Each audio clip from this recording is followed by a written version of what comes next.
Let me tell you about the pro wrestling business, bro. I invented bro. I invented the Ariel Helwani show. Ariel, I hand to God, Ariel, hand to God. When I met these marks, Vince Russo was on the Ariel Helwani show, and he basically calls everybody marks, bro, and he schools Ariel Helwani on the pro wrestling business. Ariel Helwani going very much the TMZ. Okay, this is what TMZ Inside the Ropes is doing. They're getting Lana on. They're just getting everybody on who will tell crazy stories and shoot on WWE. I predicted this a long time ago, and I told you guys this. Burying WWE is what's going to be fashionable, and the overreaction videos to WWE is good, and it's been fashionable because it's the main. But the era of like people, it's just, trust me, it don't get as much clicks as like when you're making fun of AEW and like this, okay, for sure. Or when you're like rage baiting about like these viral spots from, can you believe Moxley did some dumb, and then you react to that or whatever. So when it comes to like the hate, the A-log videos, the hate log videos, whatever you want to call it, it'll be on vogue to like hate on TNA. I was just talking about this earlier. In like 10 years, it won't be cool to hate on AEW. At some point, you're going to go the other way. And so for people like me, it is what it is. I just shoot straight. I'll clip whatever I'm going to keep doing my thing. I'm going to talk about all of this. I'm going to shoot on it. I'm going to put it over if I like it, because I don't give a. That's just what I want to do with my show. Okay, it really boils down to that. I'm not trying to.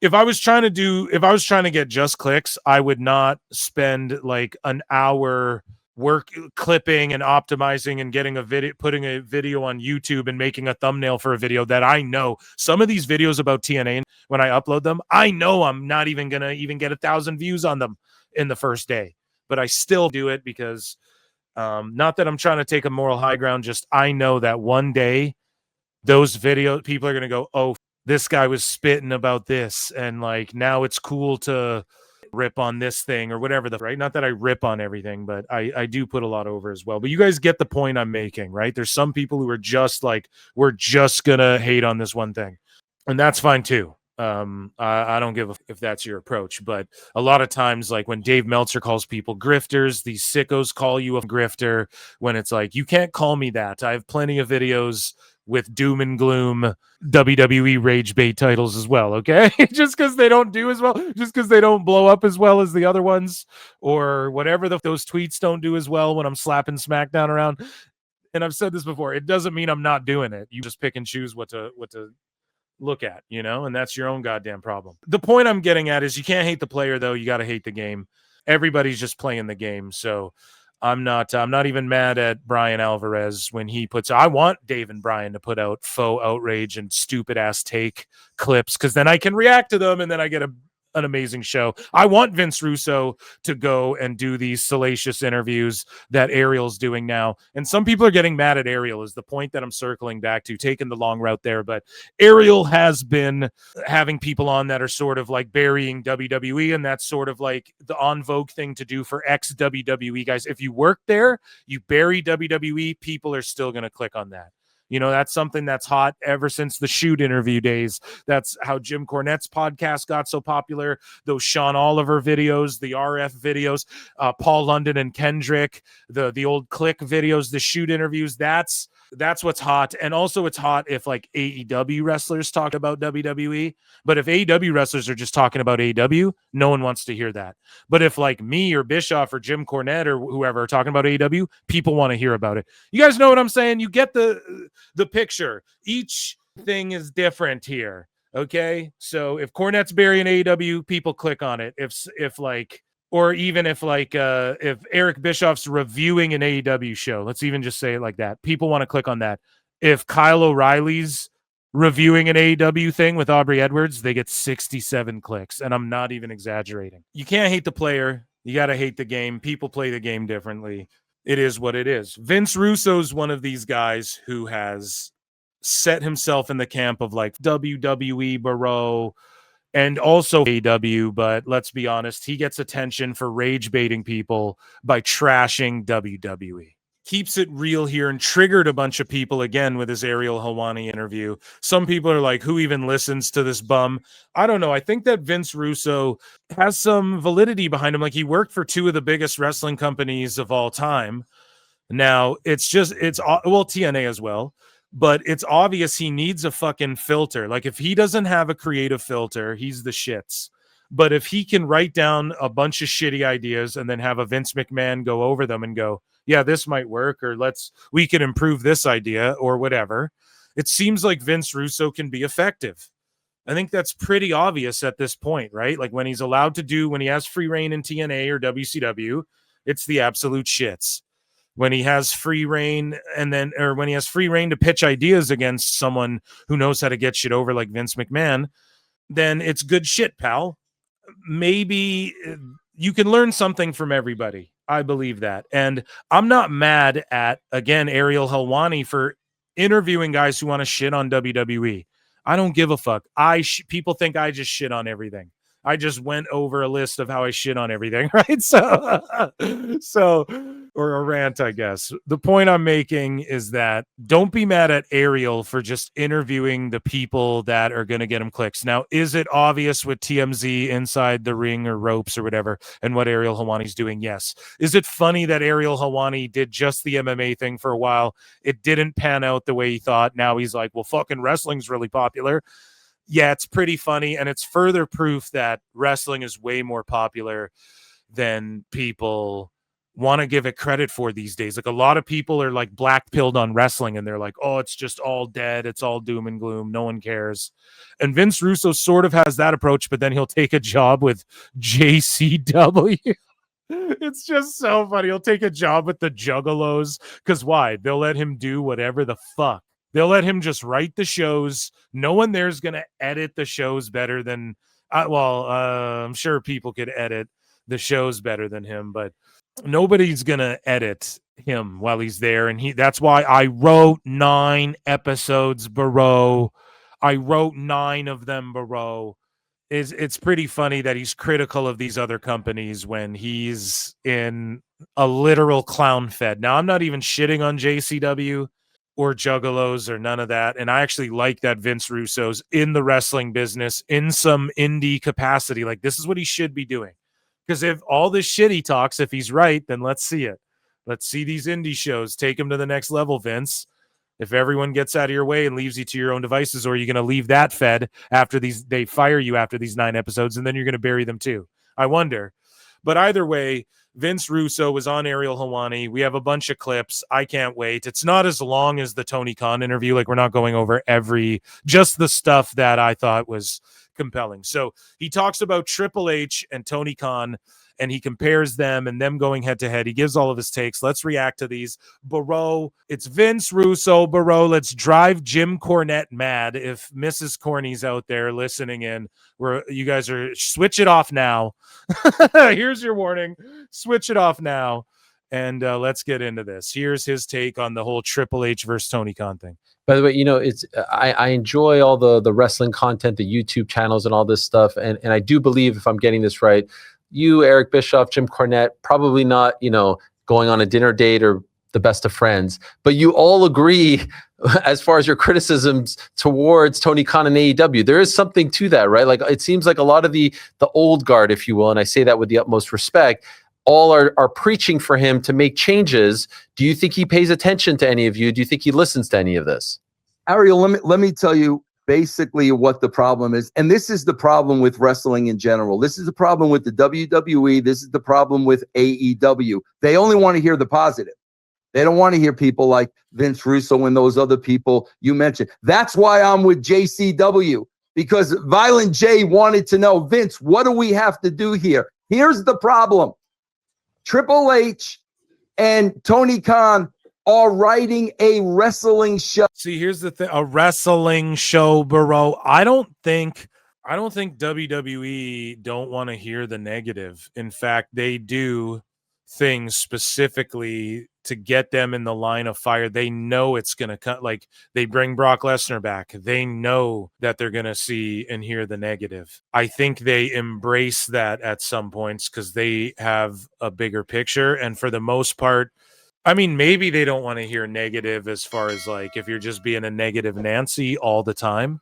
But I think that Vince Russo sort of fabricates reasons to get upset at WWE. Like, WWE does the most fan service, and they give you the best production, and they give you the superstars you want to see, and they are trying their ass off to tell stories.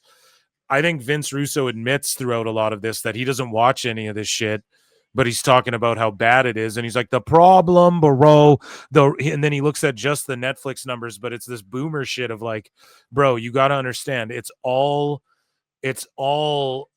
the whole package, the streaming, the impressions on each social media platform, the fucking Netflix mixed with the international, the US, the fucking replayability factor, the houses, the attendance. Like, when you look at all of those things, it's like wrestling's pretty fucking hot. Linear TV, if anything, all this shit proves is linear TV, watching shit on USA or whatever the fuck, old school pre-cord cutter TV is dying. I mean, that's the key thing you can point to, whether it comes to any show, really, other than live fucking sports. But now the live sports are going to streaming. Why?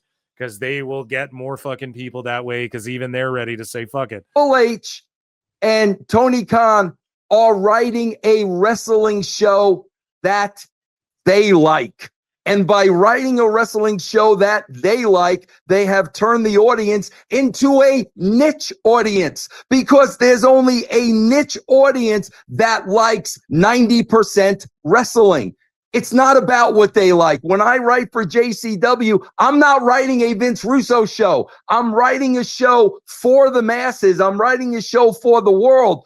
These guys are writing a Yeah, that's what WWE's doing, bro. They're writing a show that's for the masses, and that's why they have a bunch of the most casual viewers, and that's why they have the highest paying ticket, people who want to go see it, people paying the highest prices for tickets and shit right now. Like, that's why they're doing that, because they're writing it for the masses, for people who want to spend money. Okay? show that they like. And at the end of the day, it doesn't matter what you like. It's not about you. We all have different tastes. It's subjective. You want to write a show that's going to get you as many eyeballs as possible. And what that means, Ariel, is you need to have a little bit of everything. That's what the Attitude Era was. We had something for everybody. By doing that, now you open up your window. Now you allow your... Yeah, so again, he gives these like fake criticisms to WWE. He blanket puts that across like AEW and WWE. And a lot of people have called him out. Like, people who know him have called him out for this. Like, bro, no, that doesn't make sense. Like, okay, some of your criticisms of WWE are fair. And even if people want to say Triple H is a bit of a mark for himself these days, still to this day, sure. But at the same time, like, what is he doing on the show that's what Triple H wants to see? That isn't like translating to all these fucking houses where they're doing, like, look at the numbers they're doing for Raws. Has SmackDown been a little lackluster? Yeah. Have they been trying to turn that around? Big time. Yourself to let people come in to watch a wrestling show that would be like, there's not a bit of everything. There's a bit of everything in WWE. There for surely is. Now, if you want to talk about the hardcore, like the blood and guts stuff, there's more of that in AEW. But every fucking WWE show, someone goes through an announce table, or there's a fucking table spot or something. It feels like someone gets caned or something. So there's a little bit of that. But yeah, it's also not the Attitude Era. And just like when people bring up the territory days and shit, it's not the fucking territory days. It just doesn't work that way, Other than, I guess, I don't know, WWE's more old school in like the way they've been storytelling lately, I would say. Like, it's just a fresh coat of paint on, like what Drew and Punk were doing. People are like, oh, they're fighting over beads. It's like, bro, yeah, they got heat over beads. Like, think about that's genius. You know what I mean? You guys cheer when Jericho wrestled Orange Cassidy in a fucking mimosa vat in a fucking pool filled with orange juice. And like, oh, a little bit of it's like champagne and shit, and they're wrestling over that. Like, what are we talking about here? Yeah, Jericho got the little bit of the bubbly thing over. You know, they got these beads over, but in a serious matter where it was like if you were watching a movie, the beads it was intense, and that's really good storytelling, and that feels old school to me. That feels very old school, like, how dare you? And when you accidentally hit the ropes and my manager fell off the ropes, you know, like just a little thing that happens that triggers this tremendous heat and feud, and they drew with it, you know? So that's why it fucking worked.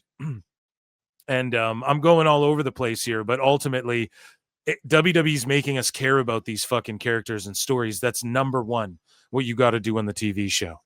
When Vince Russo was around, and I don't know what he was responsible for. He takes credit for all the good shit. Stone Cold and The Rock, Barrow, and DX. I invented it all, but wasn't there like people giving birth to hands and like HLA and people barking like dogs for Vince McMahon and all this shit? Like, there was a lot of other shit as well. That was that for everybody, or was that just for like dudes and party chicks? And when wrestling was at its peak in the Attitude Era, you could argue, right? And it's like he was there, he left WWE, then went there for the dying days of WCW. There's a lot of garbage going on there too. I mean, it's easy for him to fucking just say this when you're on an indie that isn't competing in the picture with either of these shows. But yeah, we'll see. Maybe he'll turn JCW Never around. watched wrestling before. Tony Khan is writing a show that he loves, but it doesn't matter what he loves. What does the world want? There are millions of casual wrestling fans out there not watching wrestling anymore. And again, I'm going to go back to JCW. That's why I'm here, because they understood that. And Violent J knew we've got to go above and beyond those that watch wrestling on a weekly basis. There's an entire world out there that's not watching anymore. Yeah, and so what WWE is doing, and again, I'm not even trying to do a WWE glaze sesh, but let's just be honest. What WWE is doing is just that. They're slowly spreading out. We see it in all the sports again, all the celebrities. Everybody fucking loves WWE. They're slowly spreading out with some of these sponsors, getting them in areas, letting wrestlers go to Hollywood more frequently in film shows and movies, way more than Vince McMahon. You know, Vince McMahon held a bunch of people back, man. And they're letting it become cool and mainstream again. That's what they're doing right now, and that's why there's more and more wrestling fans, and that's why the indies are hot again. More and more people are getting into it, you know. And I think we have to credit that to WWE. We just have to. It got cool again, and they figured out ways to expand upon that. Whereas AEW feels like, honestly, it's stuck in the 2010s. When I watch it, I'm like, yeah, this shit was cool in the 2010s on indie shows and shit for the most part. Okay. They're talking about tits and all of that with Tony Storm and Mina Shirakawa right now. So again, maybe that's more of the sexiness. Maybe that's the Attitude Era, bro, that you miss, Vince Russo. But yeah, I think WWE's doing a good job of reaching these people. We're not seeing tremendous growth right off the rip. I just think you can look at the attendances, look at the social media, when you look at everything in one bubble, dude, they're crushing it on all fronts, comparable to anybody else and what they were doing when Vince was at the helm. So anyways, let's move along. That was the first clip. So Vince Russo talks about the first time he honestly enjoyed WWE. What is your take on the current state of WWE? Are you watching it unlike AEW? Are you keeping up to speed with it? I keep up to speed with it, but Ariel, you're going to laugh because I'm about to hit my 65th birthday. Okay. And when as I go into my 65th birthday, I made the decision I am not going to sit there every Monday night and every Thursday night and watch those shows in their entirety. And you want to know why? Here's why. I consider myself a casual television viewer. They have not earned my viewing. It's that simple. It goes back to Vince McMahon. If it's good, they'll watch it.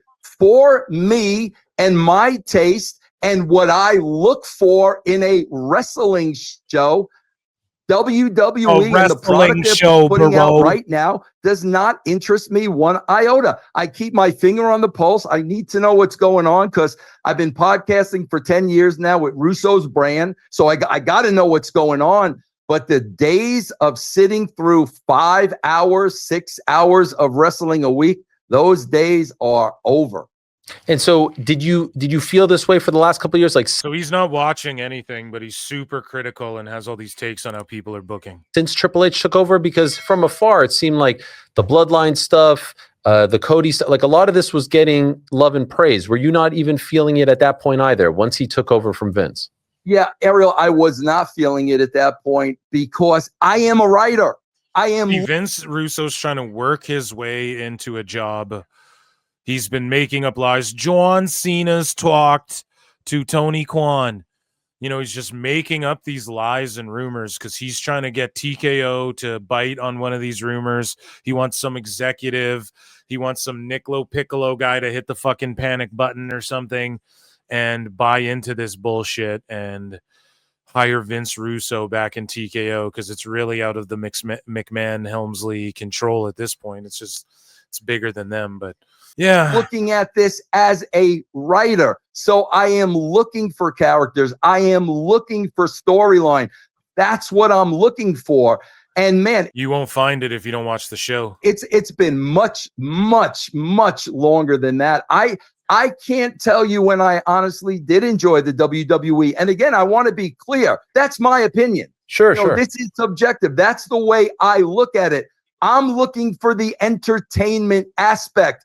And everything in wrestling it's all about the match. And every storyline is, oh, I want to wrestle you because I'm better than you, or I want to be the next champion. People are bumping into each other in the back and making matches. That's not storytelling.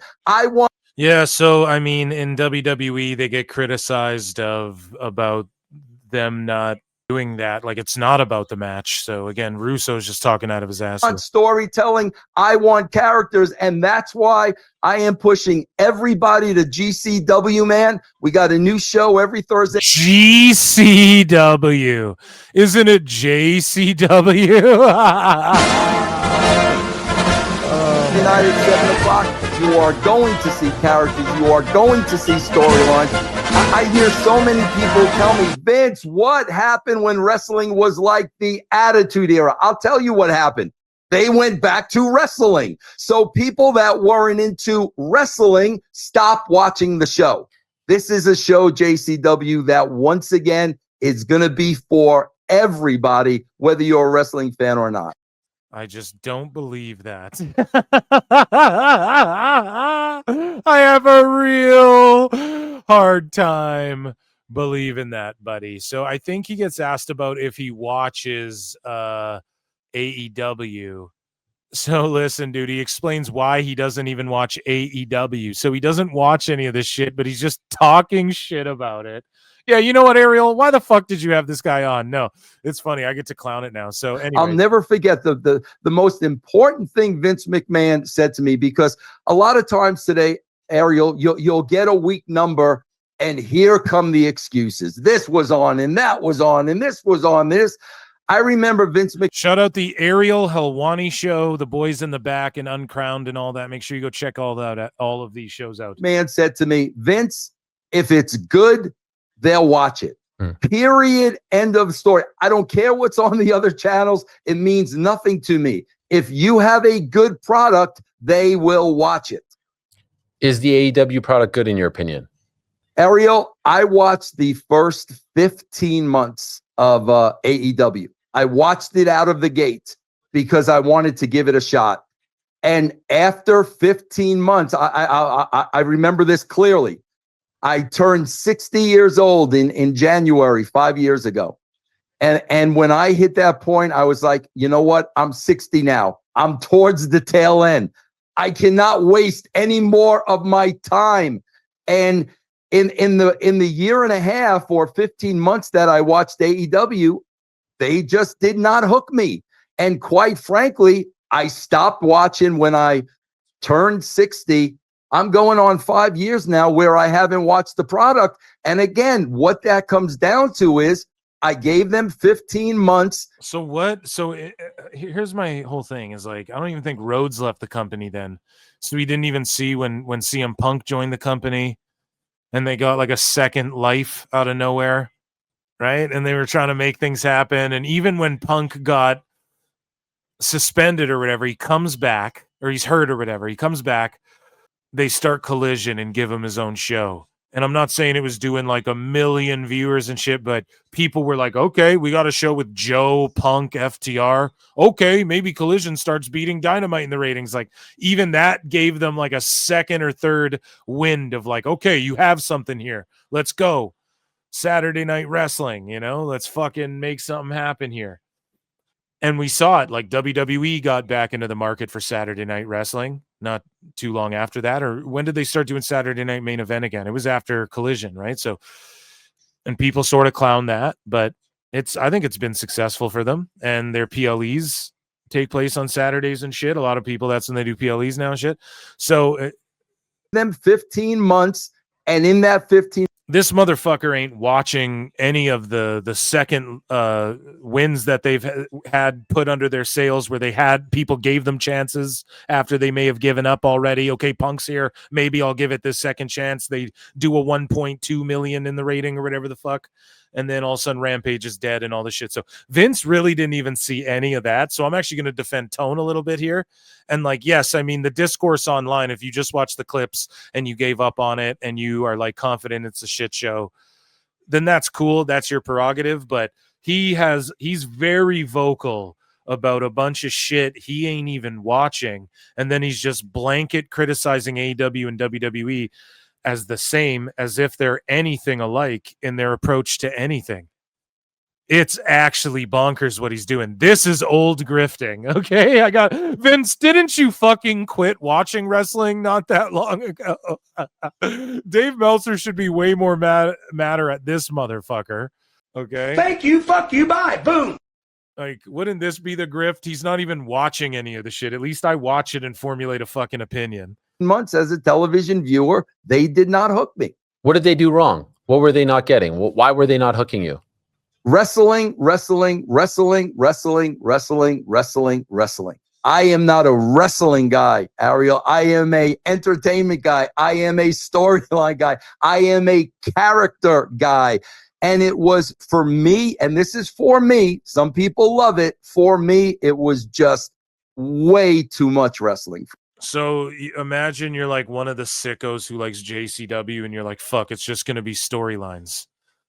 Less wrestling. All he's preaching is less wrestling, less wrestling, less wrestling, less wrestling. So the sickos are going to turn on this shit and they're going to start hating on JCW, especially if JCW starts becoming more successful. I'm telling you right now, the sickos are going to turn on this shit because of Vince's approach to it, and it'll be more story-based. And then what's going to happen is all the wackos are going to hate him because he shit on WWE as if it were AEW this whole time in order to get over whatever his idea of wrestling is that we're about to see play out in JCW. So Vince Russo, he had a take on why WWE counter programs AEW.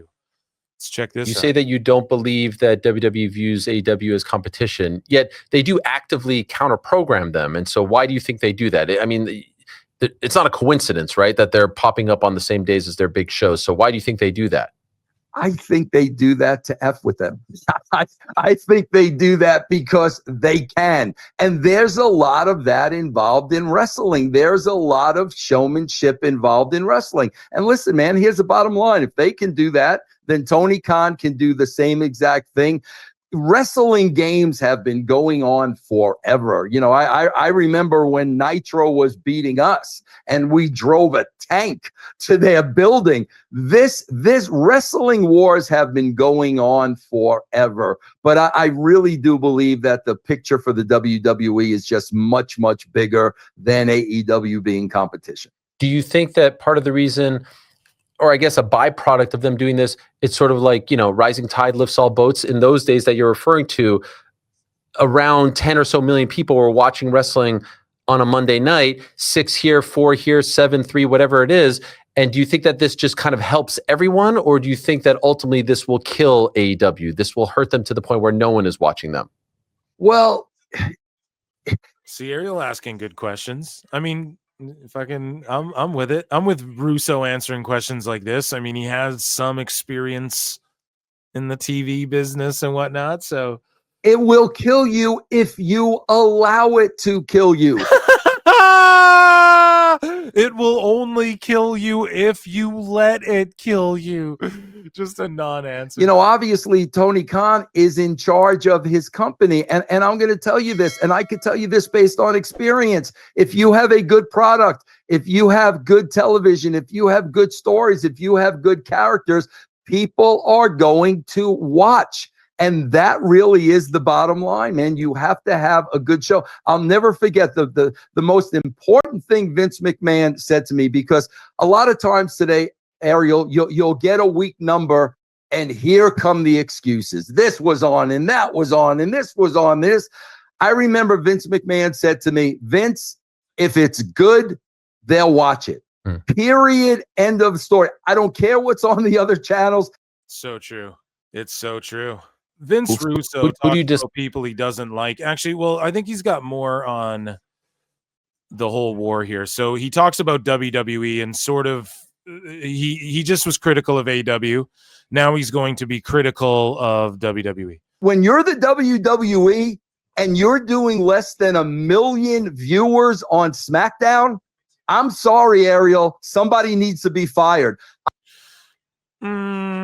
I toe the line with that. I do think that that is not a good sign. I do think that it's further proof that cable and shit is dying, whatever the fuck USA's on. People just aren't watching TV the way they used to. But when, you know, it's like, okay, the World Series, the fucking Halloween mixed with a lot of people go, I just watch everything on their YouTube channel now. There's lots of people who say that.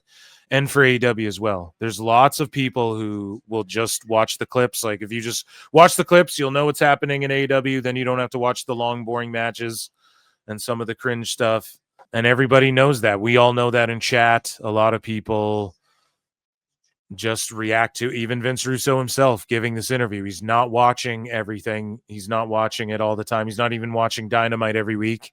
And he just, the only thing he knows about AEW, Jeff Lane sends him clips, I'm sure, right? So here's his take on, I guess. I told Vince when Vince brought me in as the head writer, I said to Vince, if I don't deliver you ratings, I expect to be fired. Because if I don't raise these ratings, I am not doing my job. If I'm not doing my job, I shouldn't have the job. When the WWE is going under and here's the thing, though. It went under 1 million once. Like, I'm pretty sure it's over 1 million. There's an element of like it internationally. Now we are talking about just the US number, but internationally, it's always in the top 10 in Netflix, in Canada, and all of these other places post all like Raw, SmackDown. They're in the top 10 in these different countries and regions and shit. So I just wouldn't be too worried about it. But again, USA is looking for good partners, but they have a good partnership like that Braun Strowman show as well. He uses his name Braun Strowman, and someone pointed out it was produced by WWE. And I told you guys, he didn't think he was doing that show. For sure, he did not think he was getting cut or whatever when that happened the last time here. So, I mean, that's doing ratings. They have a good relationship with WWE, so I don't think they're too worried about it falling under 1 million on that one night in particular. But if you want to talk overall, okay, SmackDown hasn't been as hot as Raw either, and you can see that in the ratings and the attendance, and it doesn't mean it's doom and gloom for WWE. It doesn't mean it's even clownable. It's not funny. It's not like, haha, them. It's just like, okay, they need to get that together. Now, if it's becomes a point where Triple H starts like coping, like WWE wrestlers just start talking about AEW for the next 2 years, and then Triple H is like, oh, that four-eyed fuck. What a Jeffrey Epstein that Tony Khan is over there. Like if he starts doing shit like that and they're on the decline while AEW starts start surging into their best business ever, okay, then it'll be clownable. I'll be the first one to laugh at that shit. Trust me, I'll be the first in line to make fun of that shit. Best believe. But the thing is like, that's not what's happening. So relax. SmackDown's fine. And if you want to compare it, okay, Raw and SmackDown. SmackDown's been the worst show. It's doing their worst shit. Step it up on SmackDown. Hopefully this means Triple H reacts to this by let's put on great SmackDowns. Maybe Friday's not the best day for them. They've moved SmackDown around in the past. I think it's good, though. I don't think they should move it. I like Friday Night SmackDown, but yeah, I said that when they moved from Thursdays, too.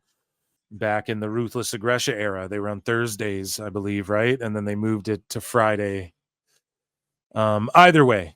Million viewers? Come on, man. Something really, really wrong is going on. When you're the But he's not wrong about that. I do agree. Like, SmackDown, step your shit up. Whatever's going on that show. But maybe people just view SmackDown as like, well, it's the B show, so we're not going to go out of our way to support it as hard. Whatever the fucking explanation is, I will just say SmackDowns are they're not as fun as Raws, let's be honest, especially lately. Holy fuck, have there been even this last Raw with the midget Cena that came out, that shit was funny. And I know Dave Meltzer melted down about that. It's just old. Dave Meltzer's all like, oh, it's so distasteful to do this. Yeah, that's like the point, man. Dom's a piece of shit. Like, that is the point. He's a scumbag. They need to up the scumbaggery of him. And how do you do that? He's building to a match with Cena. Cena can't be there. It's his final tour, his retirement tour. You do a swerve where they play the music, but then it's not him. I mean, that's awesome heat on Dom. Dom is so fucking over with everybody, and you either hate his guts and detest him, or you're in love with him. And the younger audience loves Dom for some reason. He's a piece of shit, and they're so into him. But the older fans are booing him for his old school heel shit. I think it's funny. And it's like lowbrow, dirty heel shit, but that's what he is. That's what he's supposed to do. He's the guy who slaps his own dad in the face. Like, he's the lowest of the low. Okay. He's gonna kick a midget or whatever. It's just like someone popping out of a cake at a wedding. You know what I mean? Like a wrestling wedding going awry. Every now and then you bring a midget to make fun of your opponent and you beat him up. Like, okay, it's just been done. It's gonna be done again. Don't be sizist, okay? Miniatures, the minis deserve a chance too. And WWE uses them in AAA. Fucking don't start virtue signaling, Dave.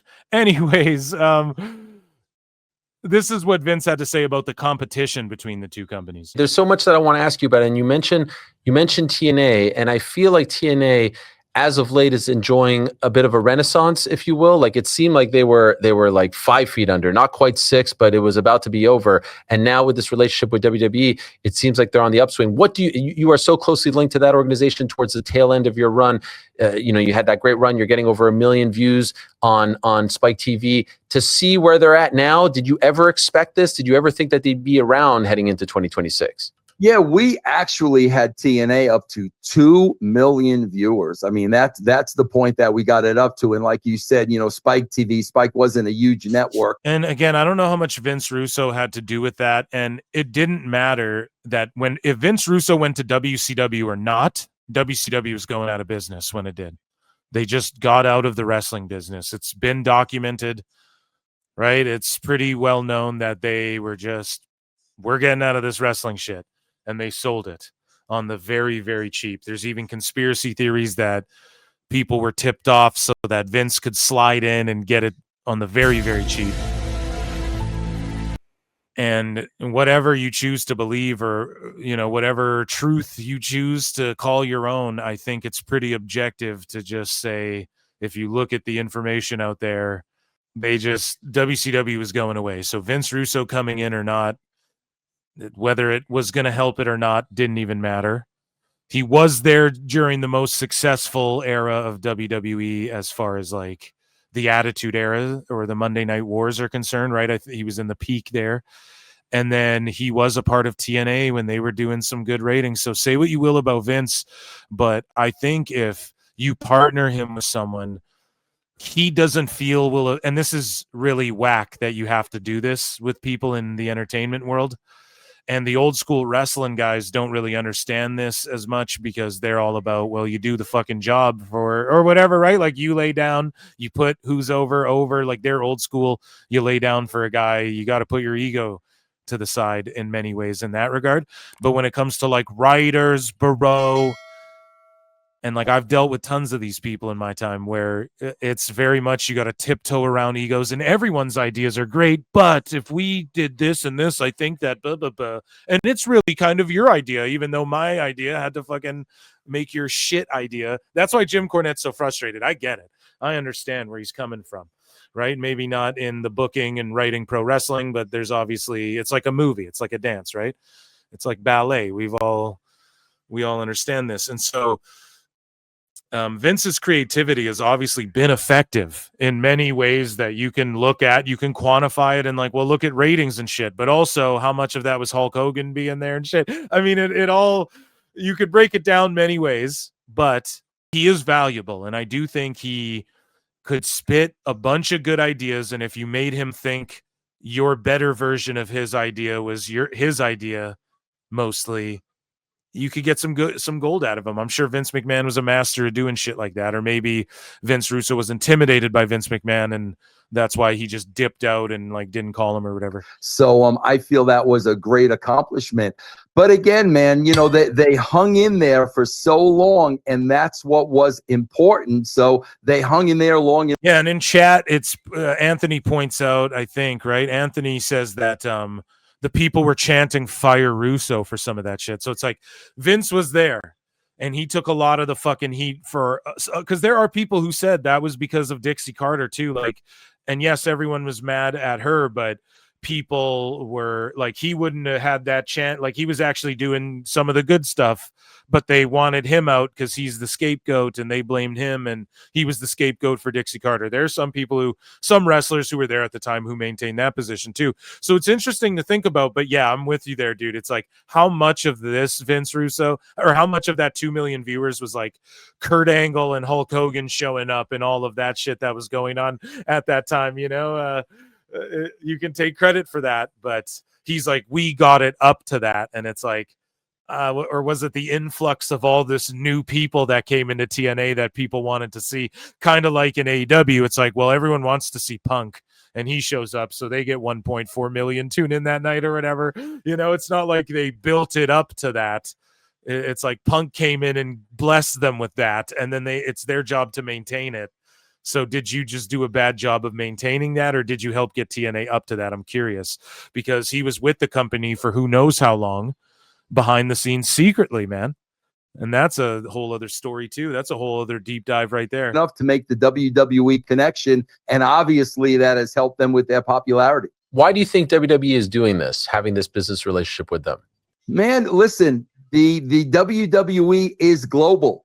The bigger, the better. And I think that's the way they look at it. You know, there are some people look at it that they're personally doing this against AEW. Listen, having worked there, I don't believe that. I don't believe the WWE is really looking at AEW as competition. I just believe, man, they are trying to build a global empire, and, acquiring, TNA is just part of that plan. Yeah, and even if it's not acquiring all the wrestling companies, because I'm sure that WWE and some of the people who are sickos or wackos in WWE, like Nick Khan, the best guy is Nick Khan. Guys like Nick Khan understand the value in, like, there have to be people out there with like no ties or that we don't have ownership over, but we can play nice with and shit. Right? You're going to learn things from some of these companies. Like, they don't need to own GCW. GCW can do whatever the fuck they want, but just working with them will benefit WWE. But I'm sure that they understand having companies that aren't just like full-fledged WWE, there's benefits to that. But one thing they are trying to do that Niccolo Piccolo has pointed out so brilliantly on X multiple times, they want the global enterprise as far as like They want every form of media. They want a WWE show on every form of media that there is. So they want to make sure that they're dominating the YouTube game, the TikTok game, the network TV game on USA, on Netflix. They want to have their fingerprint everywhere in that regard, but they also want to have their fingerprint everywhere as far as we're on Disney, we're on CBS, we have a deal over here with NBC, we have fucking, I think that's what they're trying to do as well. And that means Warner Brothers. And as Snoop Dogg would say, as Jamie Kennedy would say, you better warn a brother. Tony Khan is who I'm talking about. Someone better warn him, because they are going to backdoor Scoop with the sale of WBD. They're going to backdoor bully. No Diddy. They're going to backdoor bully Tony Khan and AEW off of Warner Bros. At least. Now, will AEW die? No, I don't think so, but I just totally see them trying to take that angle, especially if Netflix swoops in and gets it. They're already in business with WWE and stuff like that. I just think they'll, or if the Saudis get involved, man, they want the biggest, and the best, and they will, this is what they'll want. We'll just buy AEW and just get all of their best wrestlers. Oh, we own 5% of this, and Edge is there. Turkey Al Sheikh's like, quick, get me on phone with Edge. You know, we own 5%. Now we own 500%. Send money now. Like, that's all that'll happen. They're going to be like, what? We want Edge and John Cena. Final match in Saudi Arabia, WrestleMania. We never got that one, right? Like, that's all it'll fucking turn into, dude. Turkey Al Sheikh will fucking just take care of that shit. So who knows, man? But it's interesting. But yeah, they're just slapping Tone around a little bit. They are just slapping Tony Khan around a little bit. And speaking of getting slapped around, you know, typically Eric Bischoff and Jim Cornette typically are the ones who slap Vince Russo around, right? Well, in this instance, Vince Russo gets his revenge. So he comments on Eric Bischoff and Jim Cornette. And when Maven asked him about Jim Cornette, he kind of just made a joke about it and kept it moving and won't comment on it. And maybe because he just doesn't want to deal with it. There's so much content of them fighting and arguing back and forth. If they did it now, I mean, it would still be funny. I'm sure we're going to hear Jim Cornette's reaction to Vince Russo's interview on Ariel Helwani. I'm willing to bet we see Jim Cornette appear on Ariel Helwani. And maybe not. Maybe that's wishful thinking, but I could totally see that happening, especially after Jimbo, and I don't know if he has yet, or this happened today, actually. So especially when Jim reacts to this, he's obviously going to listen to clips of Vince Russo on Ariel Helwani and respond to them.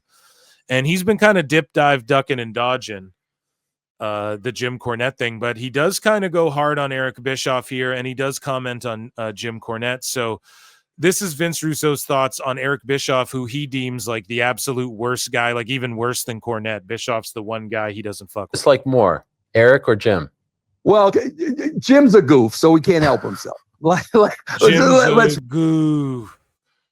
Dude, Jim, he just called you a goof, buddy. Are you going to respond to that? I can't wait to react to your response on this show, okay? Let's go, dude. Thank you, fuck you, bye, boom. Yeah, listen, Ariel, if there is one person I don't like in the wrestling business, and there is only one person I don't like, and it's Eric Bischoff. Eric and I are oil and water. We are complete opposites. We never got along. Eric made the decision from day one. I am going to be a dick to Vince Russo, and he has been a dick to Vince Russo. And quite frankly, out of everybody I've ever worked with, he is the only one that I can honestly say I do not like that guy. Was that off the jump? Or in the early days of off you the were jump, like off the jump, day one, off the jump, because day one. Do you think it was because you were enemies and now forced to work together? Do you like why do you think that was? Mean, come on, let's look at the facts. He's on this 83-week run. Vince McMahon brings in some Yahoo, Vince Russo, that nobody ever heard of. In a matter of time, the 83 weeks are over. The WWF is drumming WCW. He's right. Eric Bischoff is now out of a job, and I'm the one that they now bring in creatively at WCW. Bro, I get it. No, he's right though. He's definitely right. Like Bischoff for surely. I think Bischoff said on a show though that his opinion on Vince Russo, although he's still like he's not very favorable of him, I think Bischoff said this, that he wouldn't have been on as harsh on him and he wouldn't hate him as much, because I think Bischoff said, let's be honest, like I had Hogan in my ear, like a lot of people, or no, maybe it was Vince Russo saying that Hogan was too harsh on him because he had people in his ear, like Bischoff hates him so much, and Bischoff's one of Hogan's best friends, but it was a lot of people who thought Vince Russo was a mark, bro.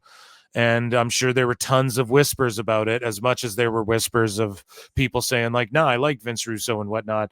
You know, Jeff Jarrett loved Vince Russo. He caused a fucking fallout. Everyone knows, you know, speaking to Jim Cornette, he's told those stories. And so obviously Vince does something to rub a lot of people the wrong way. And then he's in a position of power. So some people inevitably sort of suck up to him and kiss up to him, you know? Totally get it. But my God, bro, for what is this, 1999? For the next 26 years to be spewing venom at me? Bro, I honestly, I'm going to be 65, Ariel. I think Eric's 70. Bro, you're 70 years old and still cutting promos on me? Come on, man. Let it go. Yeah, but you're 65 cutting promos on Triple H and fucking calling them dislike marks more? and all this shit. So, it's like that's all anything is. It's crazy when people are like, "Oh my God, you do a show where you make fun of Dave, one guy." What is this? It's like, yeah, that's all any show is. It's just people reacting to people doing shit. Anytime you're watching a show, you're just a person reacting to people. Look at Dynamite right now. What's going on? You're a person watching people do shit to get a reaction from you and the people there who paid to react to them doing shit. That's all anything is. The news are news anchors reacting to people doing shit in the world. What is figure skating? Anything in the world. What is a cartoon? People drew some shit and you're just watching it and they're hoping to get a reaction out of you. You know what I mean? It's like, shut up. That's what you're doing too. Anyway, so this is what Vince Russo has to say about Jim Cornette in particular here.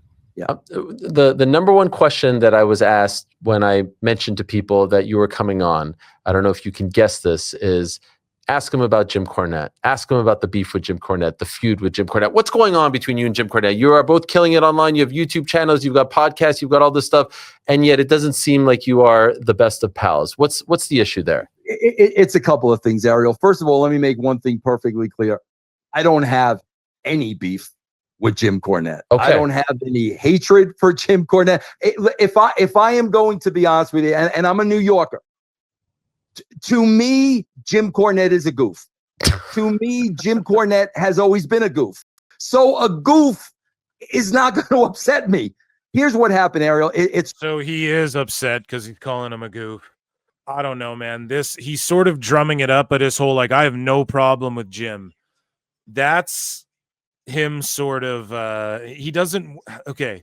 In my mind, I think Jim, when it got taken to like Jim quote unquote threatening him, allegedly, this is what Vince Russo said or claimed. Didn't Jim get like a letter from a lawyer, or didn't some shit happen where I don't know, but Vince Russo thought he was threatened and he threatened my life and da. So this is all, again, I'm not going to wait on people's goddamn court cases here, but Vince Russo, it got taken to a level where Vince was like, yeah, Jimbo threatened me and my family and shit. So from then on, he's just played it like, I have no beef with him. I want nothing to do. He's a fucking goof, but I want nothing to do. No, there's nothing. He just hates me. I've never hated him. It's always his hatred towards me. And it's just sort of like absolving himself of any wrongdoing. and maybe there wasn't wrongdoing in his opinion, but you clearly do hate Jim, but you just don't want to seem like an aggressor at all because he took it to like a legal level. So he's like legal jargoning his way. Do you guys know what I'm saying? I'm sure chat will correct me on that too. Yeah, Jim spoke about that himself. Yeah, so didn't like Vince Russo really, didn't it get legal, or someone wrote an email to someone where it was like, Vince thinks that you threatened his family and this and that? I'm just not sure if Vince Russo's trying to like do anything that he thinks could incriminate himself or something, or take it to that level, or yeah, it's a restraining order. That's what it was. Thank you in chat. A restraining order was put out on Jim Cornette. So you know what I mean? He's just like, I don't want no problems, but like he is a goof, but like this is a way of like goading Jim to talk about him, and then he stays more relevant, and it's a way to be like, but I have no problems. It's just a one-sided beef. It's a cop-out is what I'm getting at. It's a fucking cop-out, and it's because it got taken to restraining order level. Okay? Which is just like, come on, Vince Russo. It's real easy, and it's twofold. Number one, how did the hatred start? It's real simple. Vince McMahon chose me over Jim Cornette. Years later, Dixie Carter chose me over Jim Cornette. Rather than Jim Cornette look himself in the mirror and say, wait a minute, why Russo? Why didn't they choose me? What do I need to work on? What do I need to improve on? Rather than him do that, it was my fault. It was my fault that they chose my fault. me over him. It had nothing to do with him. It was my fault. Now you add to that, I have become part of Jim Cornette's shtick. His cult of Cornette, whatever it is, they expect Cornette to rip on every single thing I do and to cut promos on me and to call me a Yankee and a shit stain. He's made it part of so you've heard the videos of his act. But I got to tell you, man, here's what Jim doesn't understand. And Jim, if you're listening, or somebody will smarten you up to this, please continue. So I have no problem with Jim, buries him.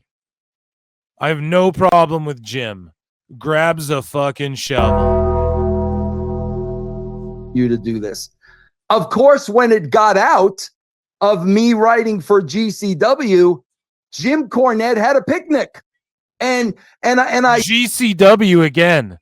He keeps saying GCW. He doesn't even know where he works, but he's trying to convince everyone, Violent J-Man, the smartest guy, and he's going to fucking we're going to turn this all around. He doesn't even know the name of the place he works for. Saw 90,000 views or whatever it was. And listen, I publicly said, Jim, thank you. Thank you very, very much for letting people know I am now writing and working for JCW. I appreciate the press. I appreciate the publicity. And obviously, we know with every show that I write, he's going to be the first one to rip it apart. Great. I hope you continue to do it. You got a great following. The more people you can let know about JCW, the better. But to be perfect. So where do Vince Russo JCW shows air? We should fucking review them. I should review them on the show. Okay? Perfectly clear, Ariel. If one has already come out or is available, people get me this info and we'll review them. And Jim Cornette should do the goddamn same thing.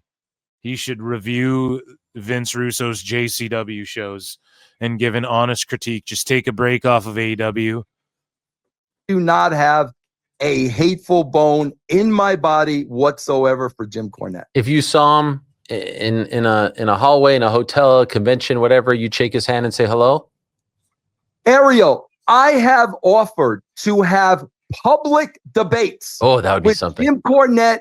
Has Vince Russo really done that? A public debate? We should see that one day. There's money in that, dude. Tell us what you know, you goddamn liar! But the problem is that Vince Russo's lying because he has a restraining order against Jim. So how is that supposed to happen? Jim and Eric Bischoff, both of them. These guys will not get in front of me. Listen, man, this is the way I look at it. And again, I'm a New Yorker. if I think somebody is a liar and every word out of their mouth is a lie, and I can get them face to face and expose them, bro, I am going to be all over that. I am going to be all, but yet these guys have claimed for 25 years, every word out of my mouth is a lie. So I have said, no problem. Let's debate that. But Vince, you have a restraining order against them. I even said to Cornette, Jim, let's do it online. We'll have a debate. All the money goes to Cauliflower Alley. I don't want a penny. Give all the money.